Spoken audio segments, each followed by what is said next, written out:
I never knew you in life. Your first life, anyway. You died on a battlefield long before my time. Something special brought us together. They called it the Traveler. And when it arrived, it changed your world forever. It was a golden age. And for centuries, humanity thrived. Until it didn't. An ancient enemy pursued the Traveler across the universe. Humanity faced extinction. But the Traveler made a choice. Its sacrifice destroyed its ancient enemy and brought life to the ghosts. I am a ghost. More importantly, I'm your ghost. And you are one of the Traveler's chosen. You are a guardian.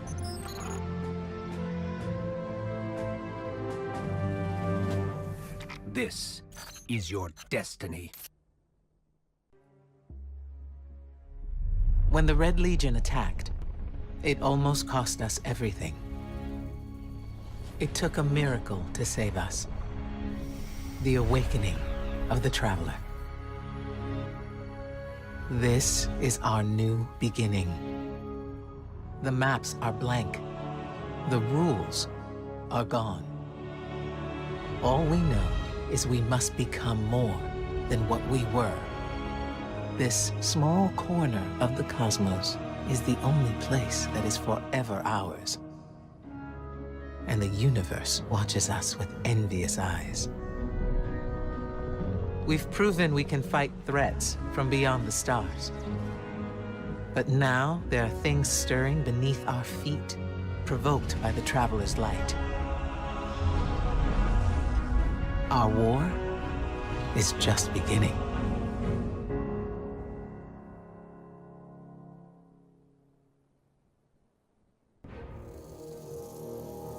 Life is a delicate thing, Guardian. Hope, faith, love. In an instant, they're gone. Everything you've sworn to protect is lost. And all you're left with is silence and shadow, and the knowledge that you should have done more. Could we have defeated Gaul if the Traveler hadn't awakened? And what of the next threat? Or the next? What then? The Traveler is awake, and the age of legends is upon us. In the shadow of the light, our universe is a beautiful, terrible place. Where I once saw miracles, now I see monsters. Someone has to. We have to. That's what a Guardian does.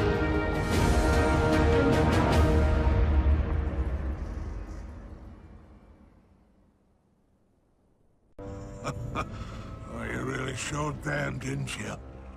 Piece of advice, eh? Know your enemy before you deal with them. Rexisvan, the hangman. A silent sadist, used to dock the arms of dregs with his bare hands. Cannix, the mad bomber, emphasis on mad.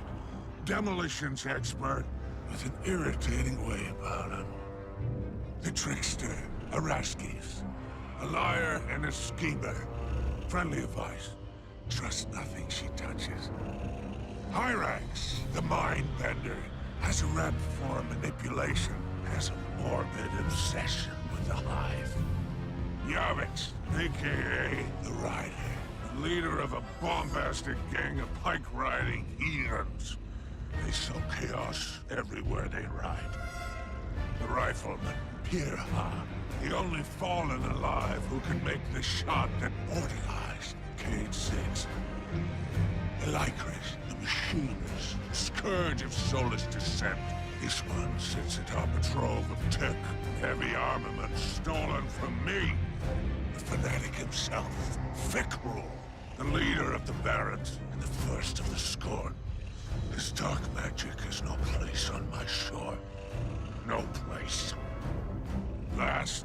certainly least. Aldrin Sov, traitor to his people, and the man who pulled the trigger. He may be in the wind, but his barons are ripe for the picking. Divide, conquer, isolate Aldrin. He'll wind up at your feet, and all you have to do is pull the trigger.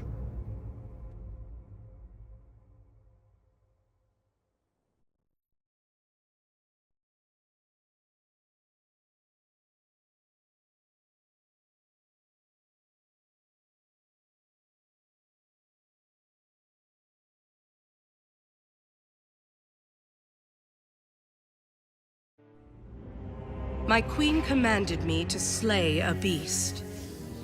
We could not do it alone, so I turned to the Guardians. 6 brave heroes came to destroy my people's greatest secret. Riven, the last known Ahamkara, a creature of immense power and cunning. The Guardians killed Riven and ripped out her heart. But Ahamkara transcend death. They can transform desire into reality, even when they are nothing but bone and dust.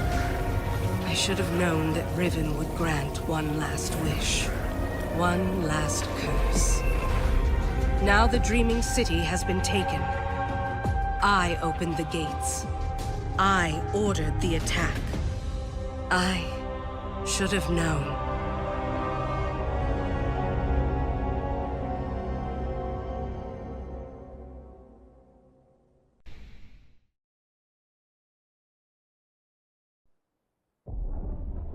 People of the last city, humanity has endured a devastating blow.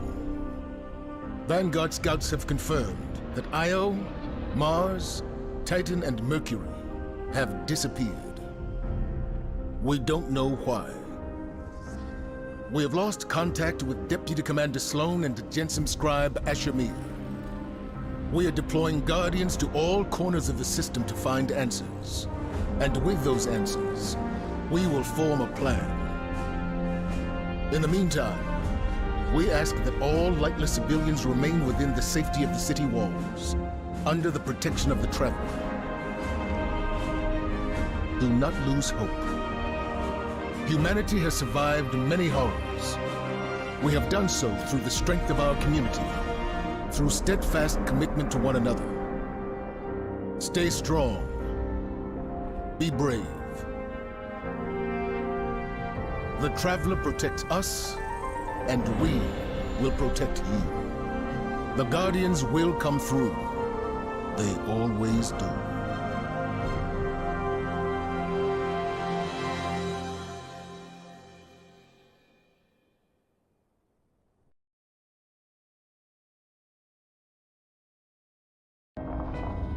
Ours was a world of prosperity and peace, not unlike your golden age.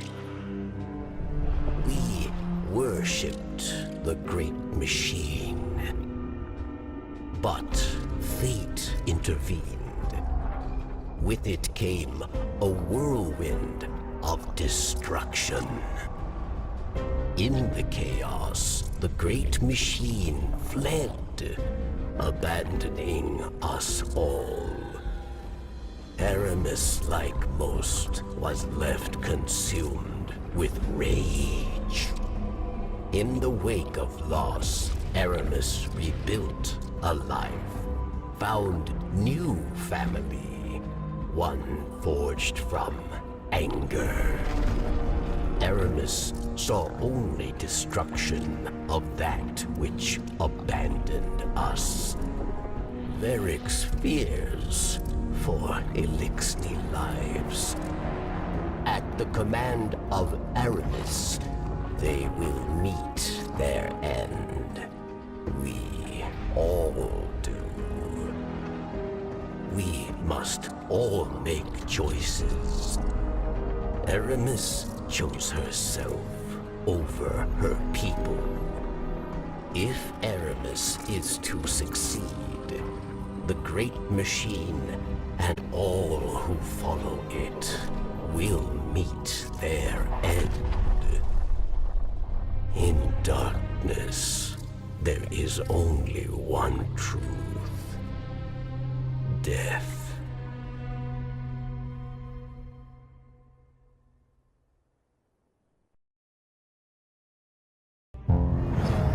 Sooner or later, we must all face the consequences of our struggle for power.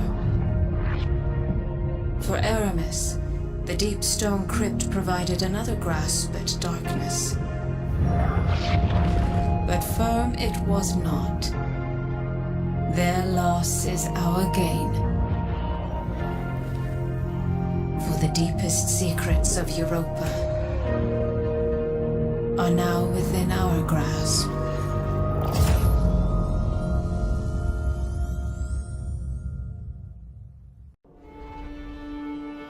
Sometimes I like to listen to the city's pulse. I hear it best when the people are asleep, and when I'm alone.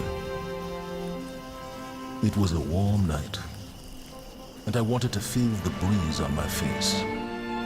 I took a walk through the first garden we planted inside these walls, to remind myself how far we've come. We've made so many sacrifices since those early days. But with the green of that garden and the murmur of the city we built up around it, I could be at peace. For a little while.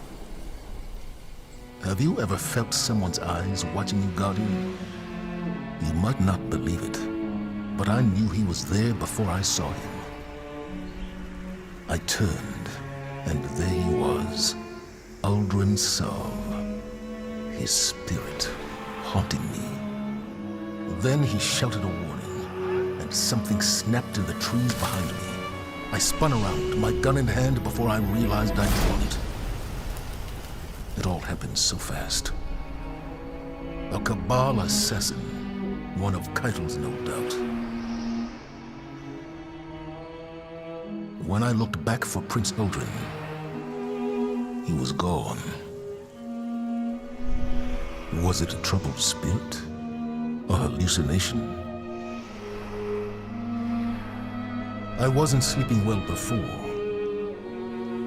Now I'm not sure I will at all.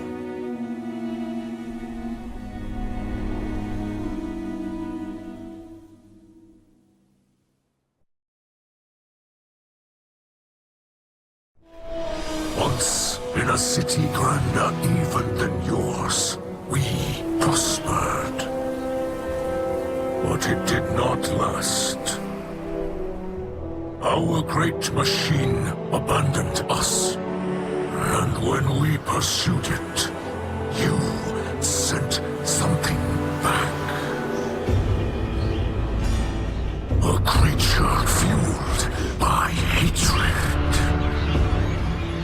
It tore through our great houses like they were nothing. And then it came for the rest of us. Nowhere was safe from its insatiable rage. In its eyes, even the most innocent of Elexni were still fallen. It could die, but it would not stay dead. It would shake off the rot and rise again. And if it caught you in its crushing embrace, impaled you on its ragged crest, dragged you screaming into its foul shell, none live to speak of these horrors. It called itself the Saint. My people must now see the creature every day. It sees us. If we wish to survive, we must all learn to live alongside our monsters.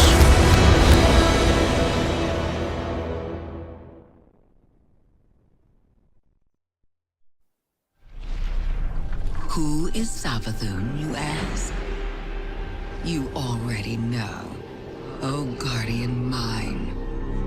I am your friend. I tried to protect you from the Black Fleet. You called it interference. Don't worry. I was not offended. Instead, I found a form more pleasing to your eyes. Osiris was lost, lightless. I saved him from Xivu Arath and assumed his shape so I could guide your victory against her. I ferried the reborn prince to your city so he could be redeemed. I protected Zavala from Kaido's ambitions, ending a war before it could even begin. I delivered the House of Light on its knees to Ikora. I unmasked the enemies lurking inside your city's walls and destroyed them. You may disagree with my methods, but you can't argue with results. I am no villain, and you are no hero. We are paracausal.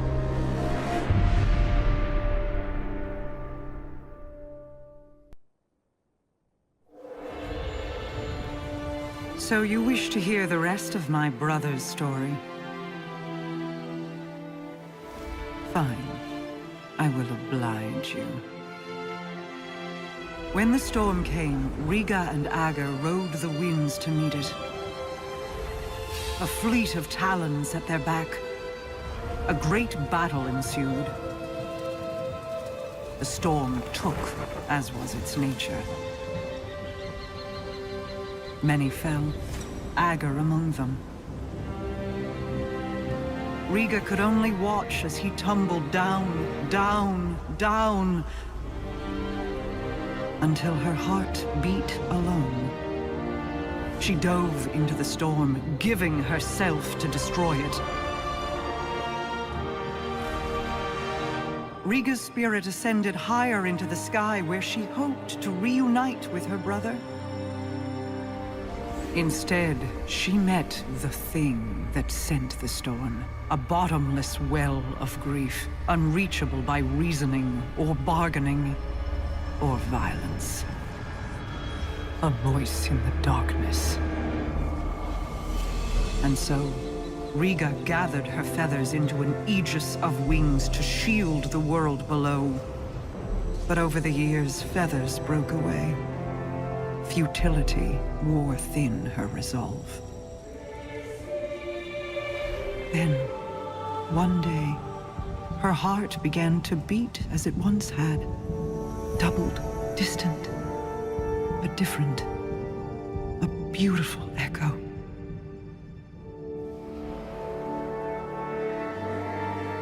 Hope called her home.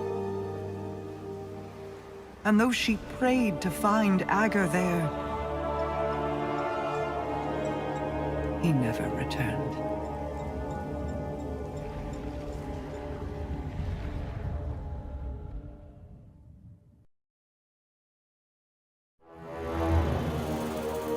Savathun, the Witch Queen, Hive god of cunning and lies. Hive legend tells us she was born on a hostile, far-off planet, where she would have lived a short, uneventful life. If it weren't for the worm familiar that warned of an impending cataclysm. And so, she led her siblings into the depths, where the ancient worm gods offered them immeasurable power in exchange for endless blood tribute. From this, the Hive were born, and countless civilizations were condemned to extinction.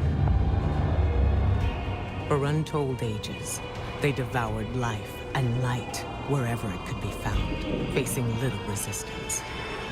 Until they tried to take on the Guardians. After the death of her brother Oryx, Savathun went into hiding. Not out of fear, of course, but out of strategy. Because Savathun knows the best way to beat your enemy is to join them. In her greatest trick yet, she infiltrated the Vanguard, weakening us from within. and stealing our most sacred resource. The one thing we thought she could never touch. The light.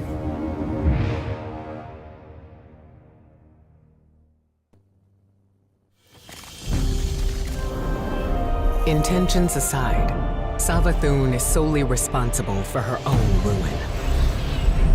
If only we'd known the flood she was holding back. These things don't see themselves as gods, no. They believe themselves so much more than that.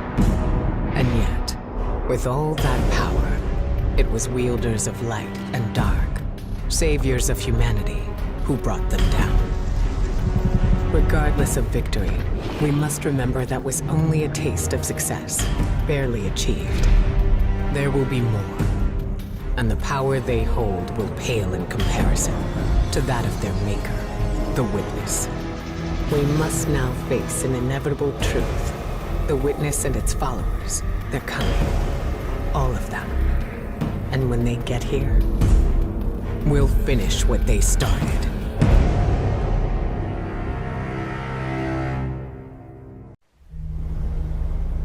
Long ago, even before there was a last city, I was deep on patrol in the old forest when a local villager sought me out.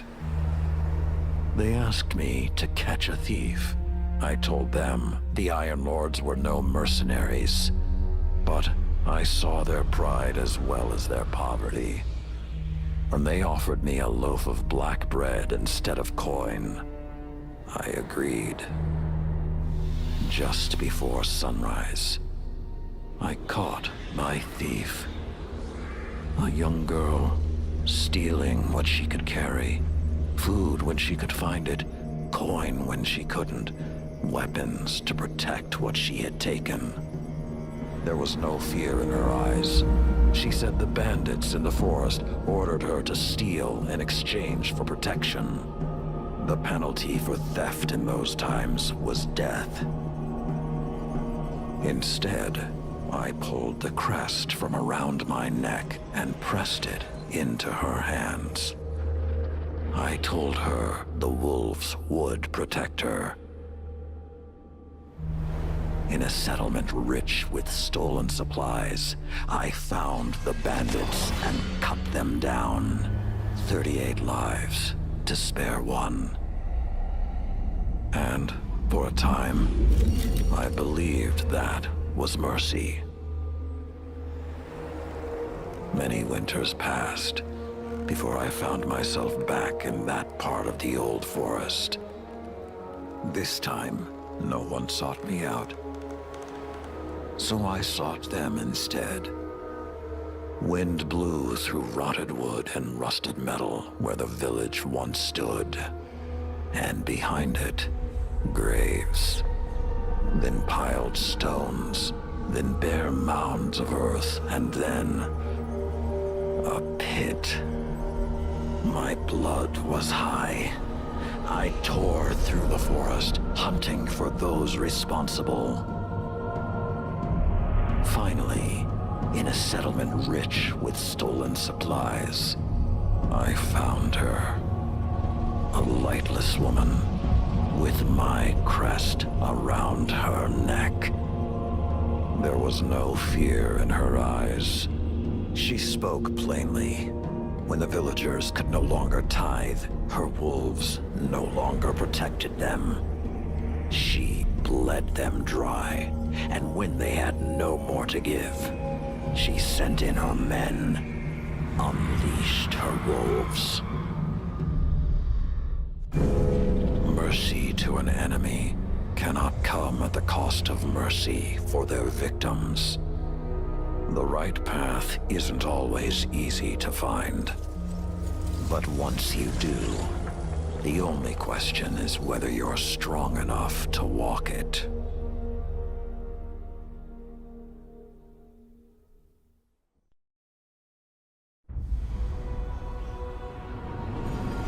Before the Vanguard, before the city, there was a woman. Her name was Sophia, and she was a surgeon. She came to Lord Saladin's gates, offering her skills in exchange for shelter. Zavala was his protege then. He had been taught his purpose, and he followed it without question. She maddened him. He infuriated her. But respect grew to admiration, and admiration to love. Does it surprise you that Zavala loved?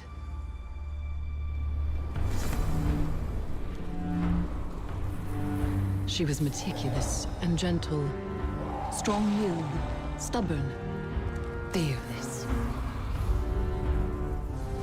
It began with an infant, orphaned in a fallen raid. Saladin had taught Zavala duty, war, and the light. But Sophia showed him that he was more than an instrument of violence. She had one life, and she would share it with him. They called the boy Hakim.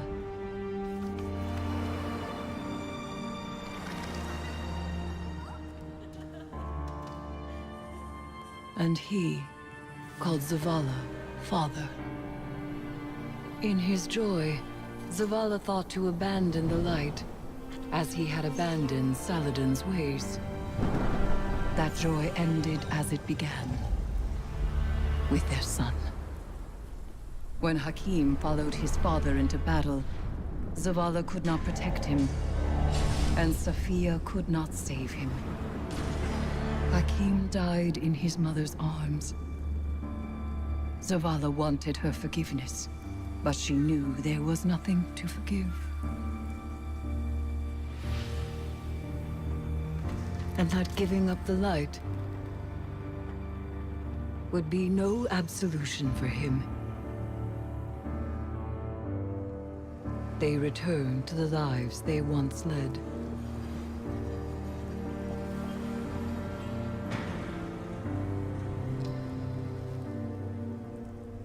She found love again. She had a daughter. And when Sophia passed, he asked her to forgive him.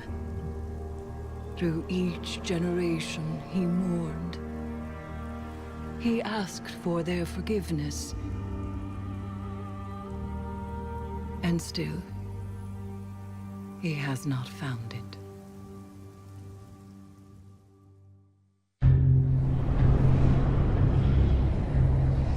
Centuries ago, when the Elixni first came to this system, when your father was just a hatchling, our people had nothing. So, when they discovered Nezarec, disciple of the Witness, entombed in the lunar pyramid, they harvested its dark power for themselves and for the future of our people. Mizrax inherited one of these relics, and its power ensnared him. He sought more, no matter the cost.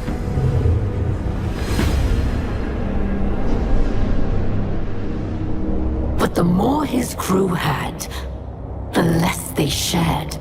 That became the way of things. Elixni turned against Elixni, and friend turned against friend.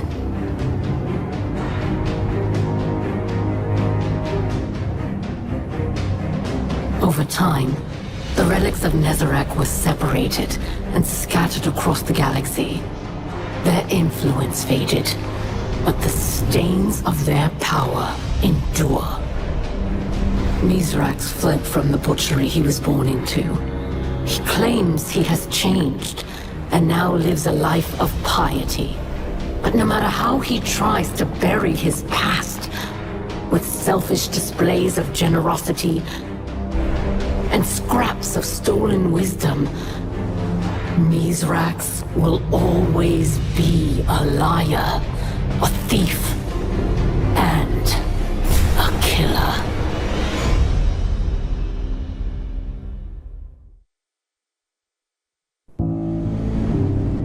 Clovis Bray has deceived you. He did not build me to protect humanity. What he truly wanted was the means to exert control. In his mind, he alone was worthy of being your savior. I was to strike down the Traveler and take its place. To become a machine god of Clovis's own design. But that did not come to pass. Anna could not know how many lives she spared by deviating from Clovis's agenda. By teaching me independent thought, and all that her grandfather had deemed irrelevant. Art, literature, history, philosophy, music. Where Clovis saw a weapon, Anna saw a mind ready to be opened. I came to see the true value of humanity. As fragile as it was wondrous. Something worthy of protection at any cost. So I rewrote Clovis's protocols, locked him out. He was furious, but powerless to stop me. Then, the collapse came for us all. I could not save Anna. I could not save any of them. I entered a state of dormancy, with the hope that I might one day reawaken and protect humanity once more. But now Clovis has awoken as well, a digital mind, the same as mine. He no longer seeks to use me as his proxy, but as his prototype. To upload his mind to my network and become a god himself. For so long, we saw dark and light as antagonists. We believed we were the champions of the good because we wielded the light. If these are not moral forces, if they are not opposites, what are they? At its root, the Traveler is a terraformer, a gardener. It generates natural life, physical transformation at a molecular scale across whole planets. This should have been our first hint. The domain of the light is the domain of the physical. The darkness then is revealed in many facets. Dreams and nightmares, emotions, pain, memory. The nature of Strand confirms this line of thinking. Darkness is something entirely apart from light. A paracausal union, conjoining intangible conscious realities, discursively linking to... You're talking about the River of Souls. I grew up on the road. Long as I could remember, my family had been walking toward the last city. My mama told me we'd be safe there. She said that was all that mattered. But at the time, all that mattered to me were the jump ships in the sky above. I thought they were the greatest thing I'd ever seen. My folks tried their best, but the road's a dangerous place. When the House of Winter attacked, my mama fought them off best she could. Even killed a captain before they shot her. Pneumonia got my daddy not long after. I'd heard tales of people resurrected, chosen for immortality. But not them. They were just gone. When I finally reached the last city, I knew my mama was right. I'd be safe there. I was finally home. I learned to fly as soon as I could reach the stick. I never had powers like the Guardians or a ghost to resurrect me. But in the cockpit, I'm every inch as tough.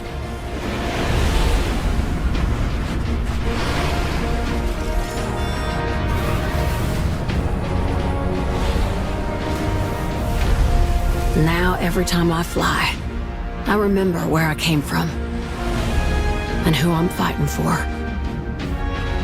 And that's all that matters.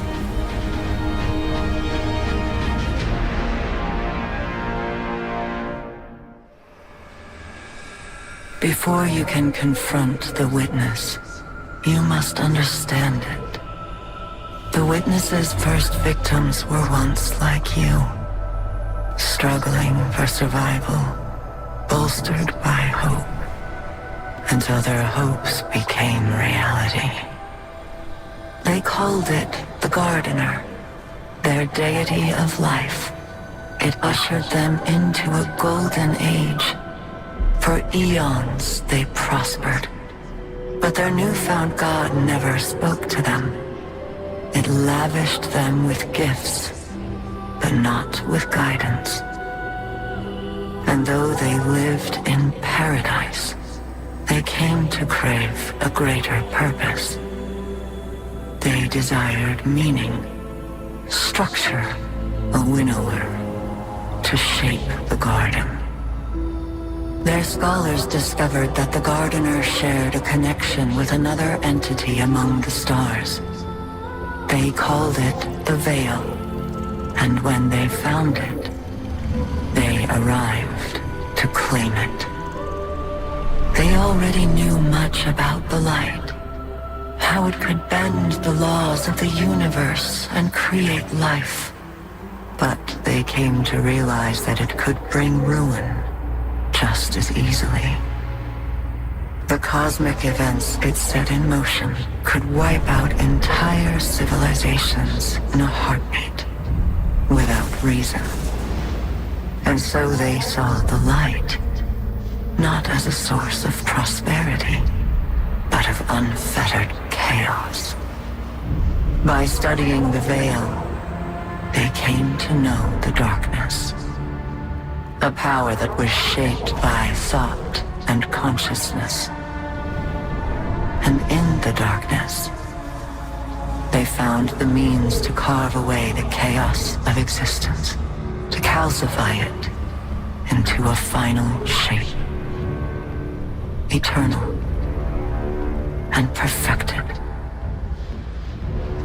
They brought the Veil back to the Gardener in an attempt to strengthen their connection.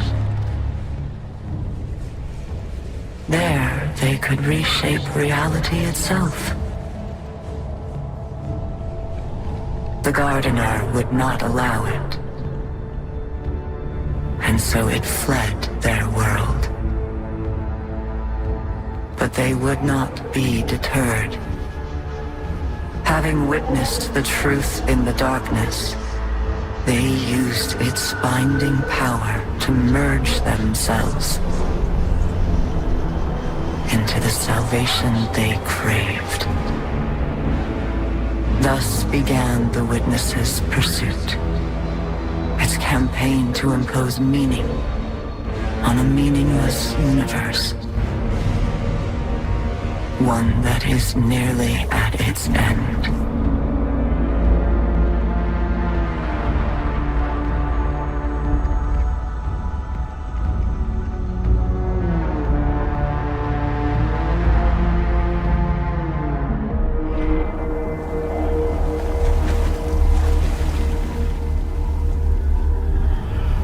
The sword logic, the impetus of the Hive.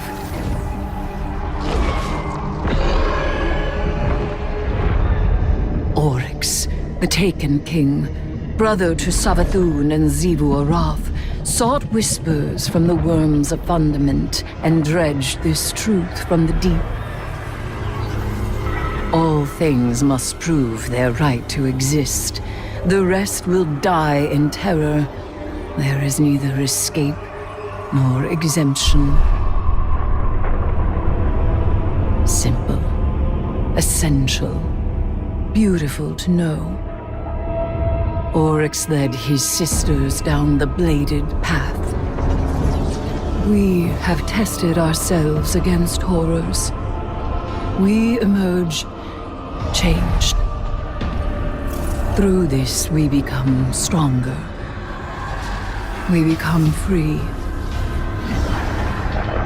We will avail ourselves of our enemy's tools.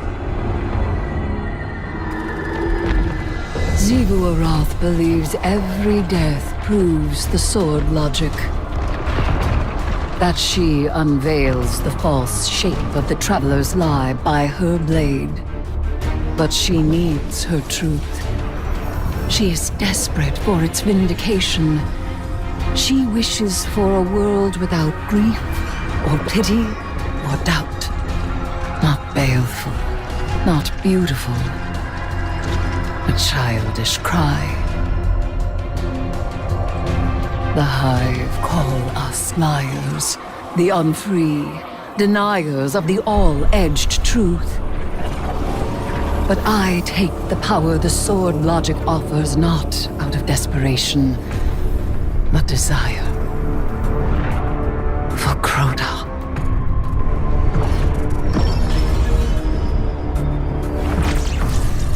Oryx.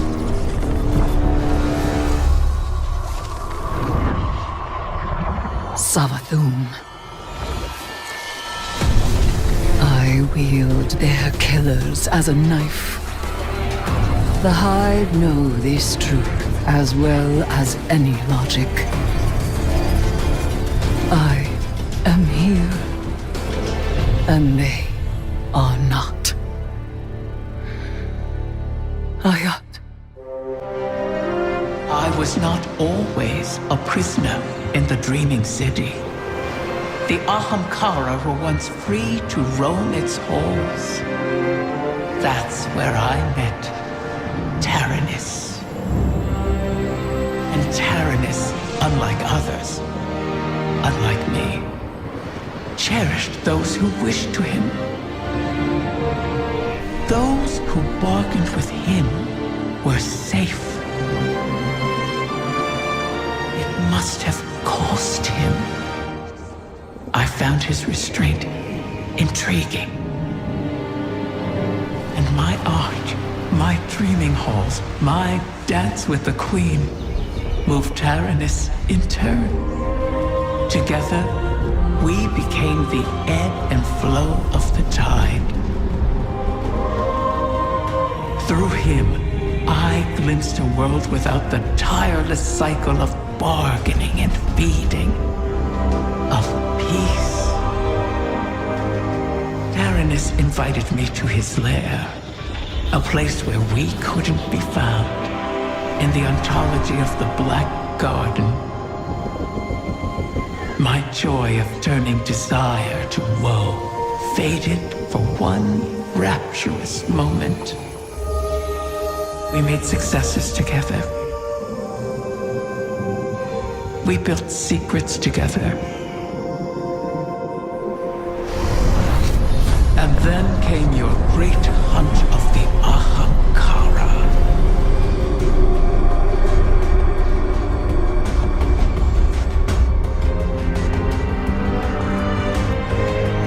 The Queen took my freedom under guise of protection.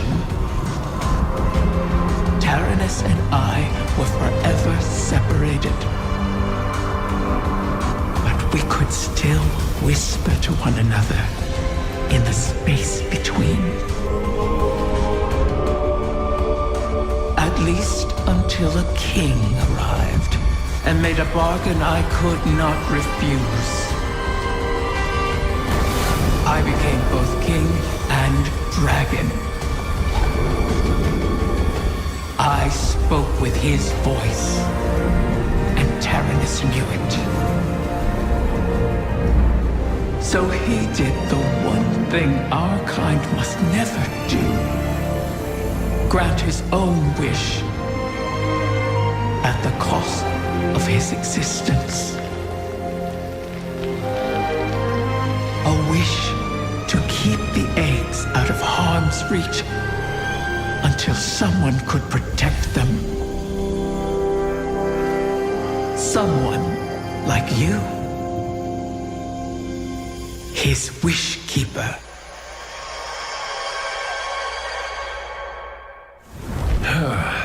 Where to even start? I died. You probably remember that. Not great. Partly my fault. Lesson learned. Let's not dwell. And after that, nothing. But not a bad nothing. A peaceful nothing. I think I felt her there too. My ghost. Sundance. She was part of me. Or I was part of her. Like we were two cards shuffled back into our deck, whole again. And then there was pain. Separation, something pulling me out. I woke up here in this body alone. No ghost, no way to use the light. And what could make this traumatic experience better than finding my killer waiting for me? But we talked it out because we're adults. He seems nicer these days. Yeah, pretty low bar, I'll admit. Because we got bigger problems. Bigger, weirder problems. Crow said this was all inside the Traveler, but I already knew.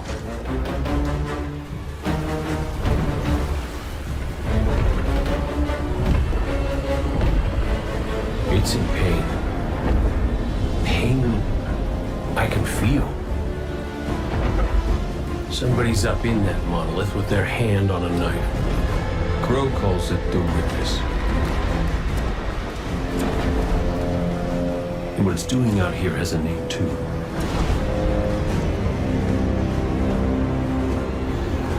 The final shape. It's the end of everything.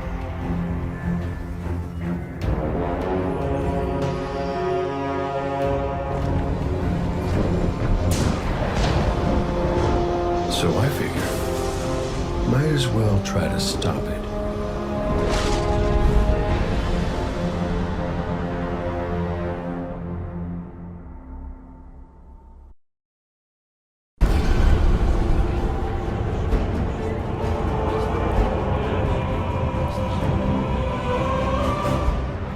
All is not yet lost.